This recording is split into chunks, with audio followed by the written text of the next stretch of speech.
Welcome back to Physics 1. We're going to learn in this lesson calculating vector components, part 1. We have several parts to this lesson. I want to break it up because I really need to give you a lot of practice calculating vector components. Now, I've hinted all along, and from the very beginning when we reviewed the trigonometry. By the way, if you haven't watched the lesson on reviewing essential trig, please do that because you're going to need it for this lesson. But anyway, way back then I introduced the concept of trig and why we use it, why we care.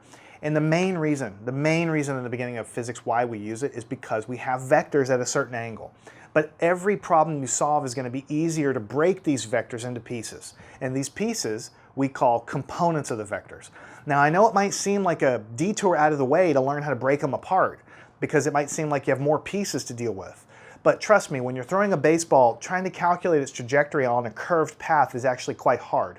But if we break the component up into vertical motion, and separately horizontal motion, and then just write equations in the vertical direction, and then write separate equations in the horizontal direction, it might seem like more work, but it's actually much, much easier than trying to actually have a curved path. Because that curved path that you see in space is curved, but it can be thought of as the sum of motion up and down plus the sum of the vector motion left and right. So if we break it into pieces and write those equations separately, then we get the curved path as a result. But we don't have to deal with curves. We just deal with the up and down and the left and right. Those are called vector components. All right, so there are two ways to represent a vector. That's the thing I kind of haven't really told you until now. I just said, well, a vector is a magnitude and direction. That's what we said, magnitude and direction pointed somewhere in space. There's two ways to represent a vector. Now, I should say there's three ways. The first way we talked about is just the arrow drawn on the chalkboard. But I'm talking about mathematically. How do we write down numbers to represent a vector, right? There are two ways to do that. The first way is we have to represent the length of the arrow with its number, with its magnitude. But we have to also write down an angle. That's how we keep track of the direction. If we're not going to draw the arrows on the board, we have to write an angle somehow. That's going to be the direction of the vector. So it takes two numbers.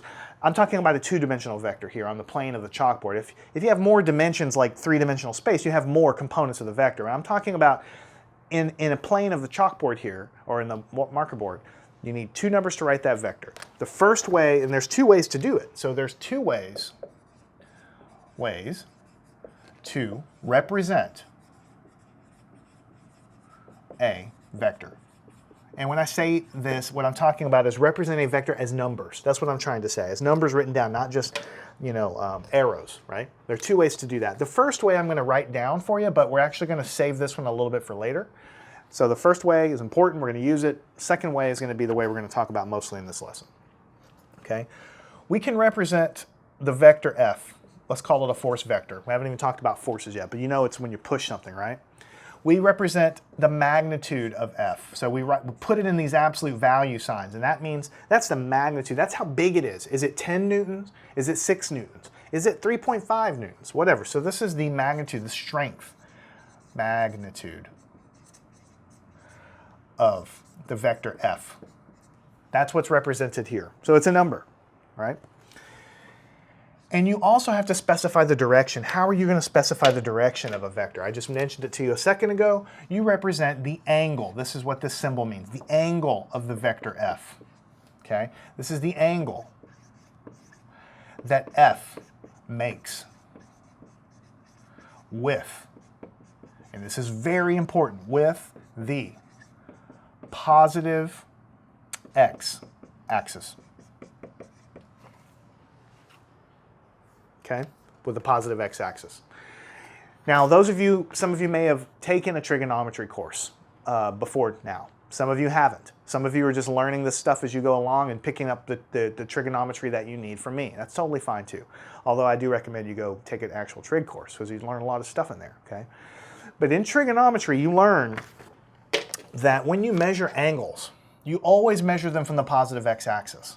So what you do is you write down an xy plane like this. So this is x, and this is y. And if I want to represent some angle up to a vector out here, I always measure the angle with respect to this axis. It's just the accepted convention that we use. So when I say that I need to measure the angle that F makes with the positive x-axis, that's no different than trig. That's exactly what we've always done in trig. Whether or not you've taken it or not is a different story, but that's basically what it is. So if I have some vector here, let's say it's going to be a vector pointed up like this. This is vector f. So I'm going to represent it as an arrow there. This vector has associated with it two numbers. Two numbers define the length of this vector and its direction, magnitude and direction. What are those numbers? The magnitude of f is the number. That's how many newtons or whatever it is you're pushing with. That represents the length of the arrow. That's why I'm writing it along the length of the arrow. But there's also an angle that this vector makes with the x-axis, and that angle we call theta. Now, this angle in real life is going to be a number. It'll be 10 degrees, or 16 degrees, or 34 degrees, or 90 degrees, or you can even go all the way around, and we'll draw another picture in a second where it can be 120 degrees. But anyway, I hope you understand that representing this vector by these two numbers can represent any vector you want in this entire plane. If it's a short vector at this angle, then the magnitude will be smaller. It'll be 5 newtons instead of 10 newtons. If it's a really long vector, it might be 100 newtons, right? And if I want to change the direction, I just change the angle. So here it's 10 newtons, let's say here at 45 degrees, but 10 newtons at 60 degrees might be here. So by changing these two numbers, I can get an arrow representing f to point anywhere I want. Big, small, gigantic, microscopic, pointed anywhere I want. Okay? So let me draw you another quick example of a vector pointed somewhere else in the plane, just so you can kind of not just look at one picture all the time. So here's xy. What if I wanted to represent a vector that was pointed way over here somewhere, like this? So I told you this is, I'm telling you this is vector f, or it could be anything. Could be acceleration, could be velocity, could be magnetic field strength at this point, or whatever. But it's some vector, has some length and some direction. So how do I represent it? Well, I have to represent the length of the arrow. This is the magnitude of f. This is what its strength is. In terms of newtons, it's 10 newtons or whatever. In terms of velocity, it's 1.5 meters per second. It's the number associated with whatever it is you've measured. But then there's an angle that represents where the arrow is pointing, and it's always measured with respect to the x-axis. So you start from the x-axis, and you go up, that's 90 degrees. That's 180 degrees, and you go past that, that's the angle here. So I'm not sure what this is. This could be 200 degrees. Pretty close to it, because that's 90, that's 180. A little bit past that's probably around 200. So you have an angle.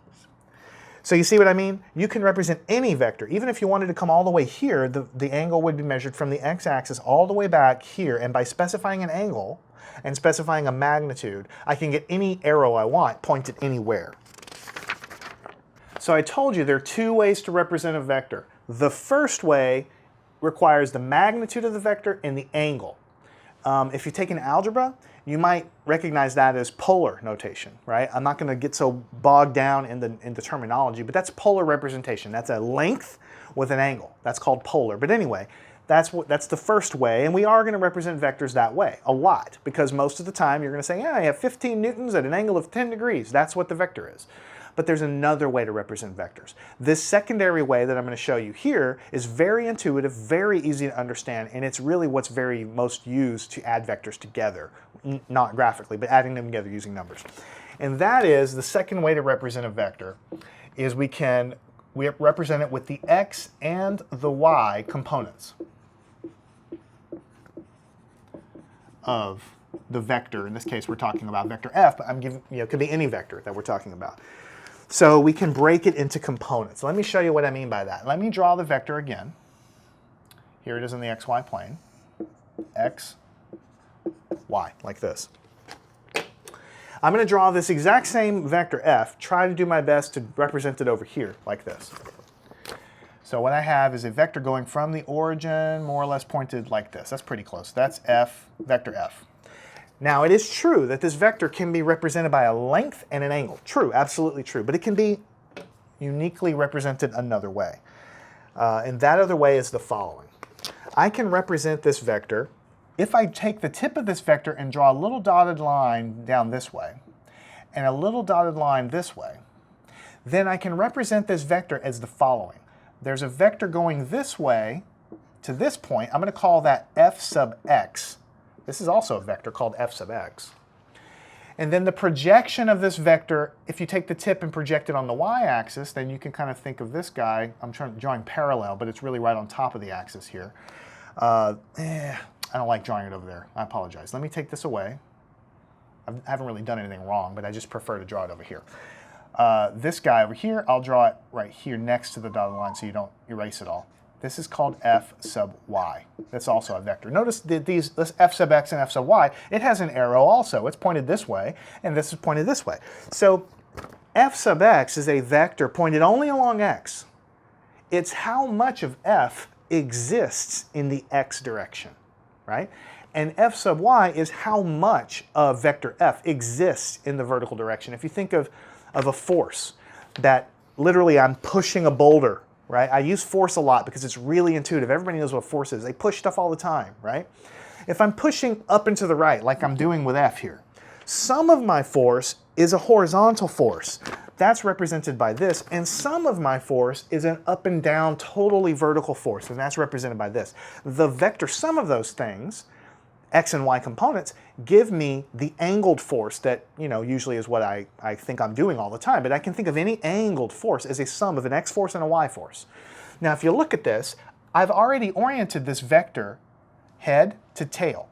So you can look at it, this is a vector, this is a vector. If I were to add these vectors together, I've already done it on the board. Connect the tail of this to the head of this. This is the vector sum of the x and the y component of the forces there. So because you already know how to add vectors graphically, I'm just showing you graphically that vector f is equal to vector f1 summed with vector f2. Look at it, it's right here on the board. This is connected to this, and this vector sum is this. So any force, I guess I shouldn't say f1 and f2. What I meant to say is fx and fy, okay? Any force oriented in any direction can be written as a horizontal force f sub x and a vertical force f sub y, but this concept applies to any vector. I use force because it's easy, but it's the same thing for acceleration. If I'm accelerating this way, then I can write it as an x acceleration going horizontally and a y acceleration going vertically, and I break up that angled acceleration into two different directions. Why? Because later I'm going to tell you what equations to use that govern how things move. And it's going to be much, much easier just to write an equation that only works in the x direction for the x version of everything, and then a totally separate set of equations just for the y direction. And when I put them all together at the end, that will give me the angled motion or whatever the composite motion is. But I'm going to always do my analysis in two different directions. So breaking a vector into components is critical because you can't start any physics problem unless you know how to break things into components. So this is one example. I always draw an initial vector here because it's easy to visualize. Let's draw the other one. Notice the other vector example I gave was way across the other side of the xy plane, and it was over here. So here I have another xy plane. I'm going to draw that second vector, and I'm going to show you what the components to that one would look like. So here is x and y, and I'm going to write down the best I can. I'm not going to be exact, but I'm going to draw basically a vector that's going this direction like this. And this one I'm going to call f, obviously. What would be the x and the y components graphically drawn here? Well, what you do is you take the tip of this vector and you project it, is what you call it. It's like you're shining a flashlight this direction and you project it. Where would the shadow fall on the x-axis? Well, it would fall right about there. And then I take another flashlight and I project it this way. And now I know why I shouldn't have written that there because it gets in the way. But anyway, the projection goes over here, and this is where the shadow would fall more or less on the y-axis. So I'm going to say that this is vector f. I'm going to write my label out over here so it's a little easier to read. And what I've basically said is this length here, the projection on the x-axis, is the x component. So it's going to be basically right here. This is f sub x. It's a vector quantity because it points a certain direction.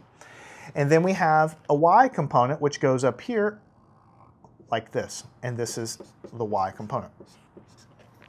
Now look and convince yourself again that if I take vector fx, it's head to tail with vector fy. So if I add them together, I just connect this to this, and then that gives me the answer here. So again, exactly the same thing. Vector f is the sum, the vector sum of f sub x plus f sub y. All right? So in this case, though, there's a slight difference. I mean, it's the same exact thing, but I just want to point out to you. In this case, notice this is positive x and this is positive y. So fx is positive. Let's just write it down. In this case, fx is positive because it's pointed in positive x, and fy was also positive. because it was pointed along positive y. Okay? But in this case, notice that fx is pointed not this way. Fx is pointed negatively. So fx in this example was in the negative direction, and fy was pointed down. So fy was also pointed in the negative direction. So here in a couple of minutes, I'm going to actually give you an actual example where I give you a vector with an actual number, and we're going to use trigonometry to figure out what fx and fy are. I'm just pointing out that if the original vector is up here in the first quadrant here, where everything's positive, then the numbers you get for fx will be like positive 3 meters a second. This will be positive 3.5 meters a second, whatever. They'll both be positive because the vector's over here in the positive quadrant. But as you move the vector around the plane, your components can get negative. In this case, this might be negative 3.5 newtons, and this might be negative 2 newtons, because this is negative x, this is negative y. So you can have negative components of x and y, but that graphically they add up to give your original vector to you. One thing I want to point out, very important for you to understand just as a big, big picture, before we solve a quick problem actually breaking a vector down. In this representation, see, this is what we call two-dimensional space, right? We're going to sound a little bit science fiction-y here, you know, 1 dimension, 2 dimensions, 3 dimensions. It sounds really complicated. All it means is two-dimensional space is everything that happens in the plane of a board. 2 dimensions means up and down and left and right. Real life has 3 dimensions because it can come out of the board toward you. But we're not doing that now, we're doing only 2 dimensions. So for a vector that only lives in 2 dimensions, only in the board here, it takes 2 numbers to represent him. In this case, it takes the magnitude and it takes the angle. Two-dimensional space, 2 dimensions, means I have to have 2 numbers to represent that vector. In this case, it was the length of the vector, magnitude, and the angle of the vector, but it was still 2 numbers. Over here, I'm representing the vector completely differently. I haven't given you an angle. I just said this vector can be written as this component and this component. These are numbers, these are vectors, but it still takes 2 of them. So two-dimensional space over here representing it this way means I need 2 numbers, x component and y component, to give me back my original vector. Represented this way, I still need 2 numbers. I need 2 numbers no matter what. Why? Because the vector is a 2-dimensional vector. It lives in the plane of the chalkboard. So no matter how you represent it, whether it's this way, whether it's this way, I still need 2 numbers because it's a 2-dimensional vector. What do you think is going to happen if you have a 3-dimensional vector? In other words, a vector that doesn't just go up, right, left, down, but also can go towards you, so it can point anywhere in space. How many numbers do you think I'm going to need? I'm going to need 3 numbers. If I have x, y, and z, then I'll need an x component, a y component, and a z component to represent that vector. 3 numbers for a 3-dimensional vector. Or this one, I'll need a magnitude, but I'll also need 2 different angles. One angle from the x-axis and one angle from a different axis, like maybe the z-axis. But I'll still need 2 angles, so it'll be a total of 3 numbers. So 2-dimensional vector, 2 numbers are needed to represent it. 3-dimensional vector, 3 numbers are needed to represent it. And then when you get in more advanced physics, you talk about Einstein's theory of relativity, you have 4 dimensions, because what is the 4th dimension? Time. And believe it or not, time is a vector too. So how many numbers do you think you're going to need to represent a vector in 4-dimensional space-time?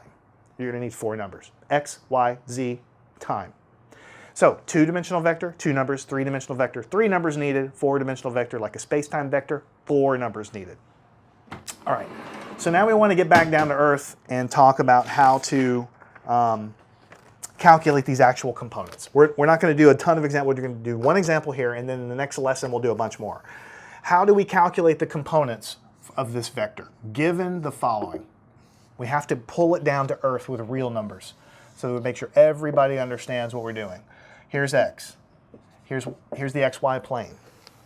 And now, instead of just telling you I have a vector f, I'm going to give you a real vector. I'm going to draw an arrow here, and I'm going to say that this distance vector, it's a distance vector. It's 10, or a displacement vector. It's a displacement vector. That's, because remember, vector displacement is a vector quantity. It's 10 meters to my mailbox. This is, for instance, my front door at the origin. This is my mailbox where I want to walk. It's 10 meters away. But I need 2 numbers to represent any vector in 2-dimensional space. I need another number, which is the angle from the x-axis. This is 30-degree angle.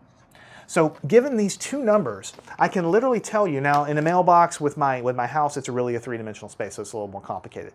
But if I draw a cartoon of my house on the board with the mailbox, I can tell you how to get there. I can say walk 30 degrees away from this line here and walk 10 meters along that line, and you will arrive at my mailbox. Two numbers, angle and magnitude, meaning the distance. How do I convert this into finding the x and the y components, the other alternative way of representing this vector d? How do I find that? Well, you're going to end up having to use a triangle. So we're going to find the components, which we're going to call d sub x and d sub y, which is the x component here. How much of this distance exists on the x direction? How much of it exists along the purely y direction? The way we do it is with triangles, and that's why we reviewed trig. So what we have is we have a triangle here, like this. Now, inside of this triangle, we have an angle. It's 30 degrees. You just copy down exactly from what I gave you before. And we have a distance here. So this is 10 meters. So we know two things about this triangle. We know the angle the hypotenuse makes with this line, and we know the length of the hypotenuse. We know the angle, we know hypotenuse. What we want to find are what? We want to find dy, that's the distance along the y direction, the height of this guy, and dx, which is, whoops, trying to make it x, which is the length of this side of the triangle. So the vector problem boils down to a triangle problem, which is why we have to know trig for physics, because we know the hypotenuse, we know the angle. We want to know what this side of the triangle is, and we want to know what this side of the triangle is. So how do we find it? Remember we talked about sine, cosine, and tangent. Okay, let's kind of give myself a little break here to kind of have some space to work over there. Let's calculate first the dy, this length of this triangle. How do we do it? We know that sine of an angle involves the opposite side of this angle, which in this case is dy. So the sine of 30 degrees is equal to the opposite side of this guy, which is dy, over the hypotenuse, which is 10. So let's write it like this. We'll write it as opposite over hypotenuse, which is opposite over hypotenuse, which is dy over 10.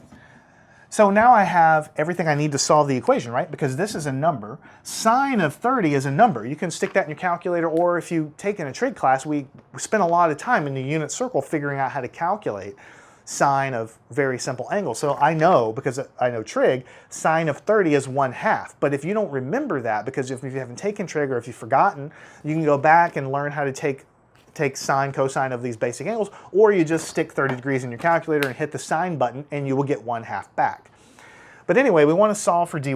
So what we do is, before I do taking any sine or cosine of anything, let me rearrange things a little bit. Let me solve for dy. D sub y is going to be equal to, multiply by 10, so it comes out here, 10 times the sine of 30 degrees. This is the form that's very, very useful because it's chopping it, for lack of a better word. I talked about that in my trig review. When you take 10, you're taking the full length of the hypotenuse and you're multiplying by sine of 30. What you're doing is you're chopping it in a sense of, you're seeing how much of it exists in the y direction. You're chopping the hypotenuse to see how much of it is in the y direction. That's what the sine actually does, is it cuts it down to something less than 10, which is this dimension here, which is that direction.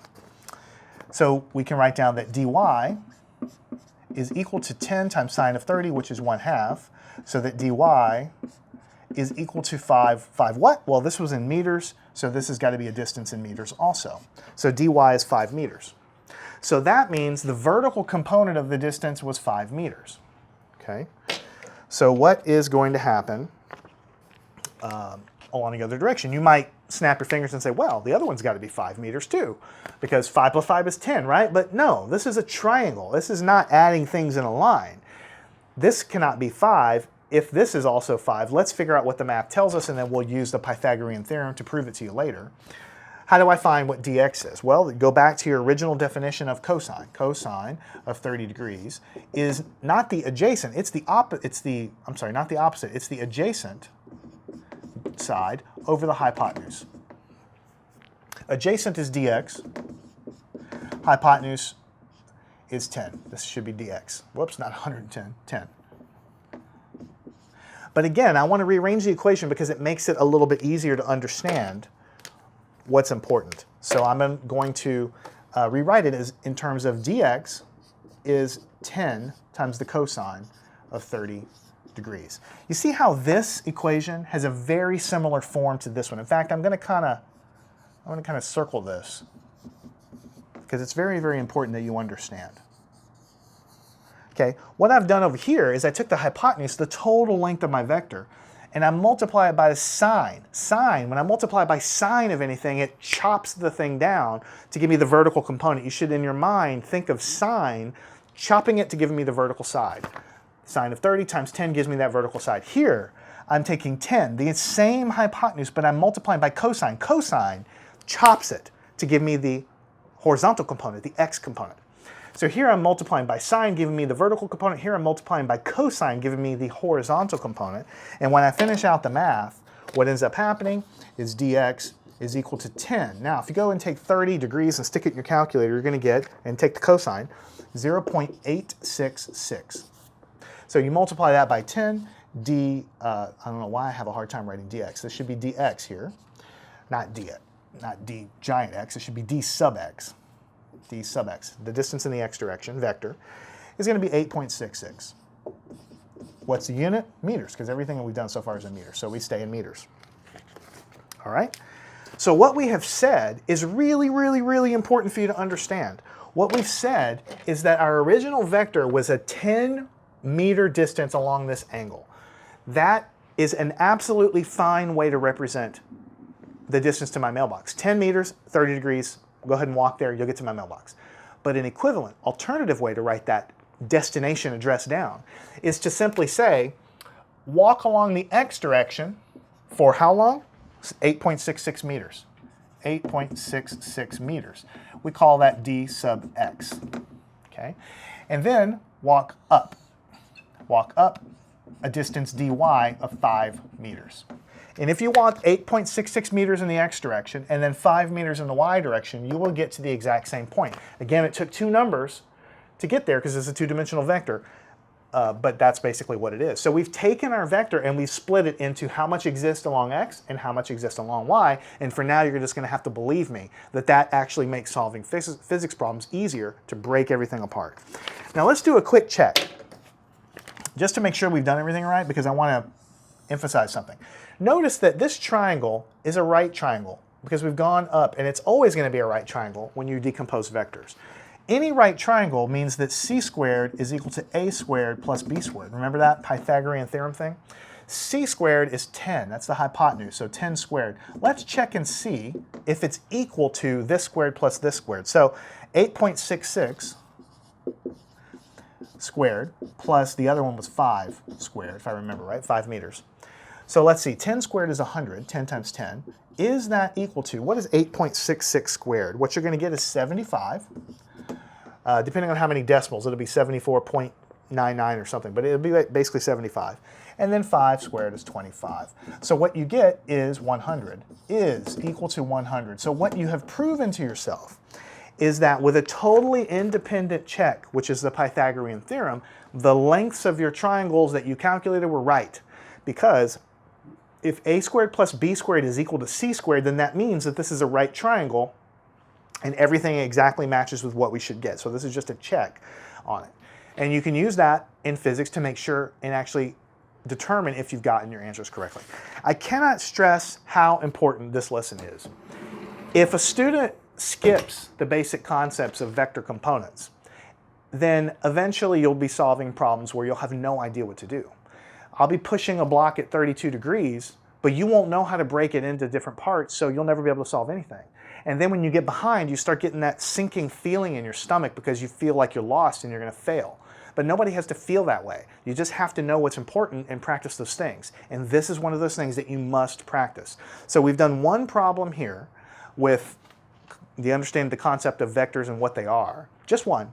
But in the next few lessons, we're going to do a bunch more because I want to make sure that you get more comfortable with it so that you can find components in your sleep. And then as we go on, we'll kind of continue wrapping up our discussion of vectors, and then we'll move into motion. As soon as we get into motion, we'll be doing motion in 2 dimensions, and you'll have to use vector components in order to solve those problems. So follow me on to the next lesson. We will get more practice with vector components and calculating those components in physics.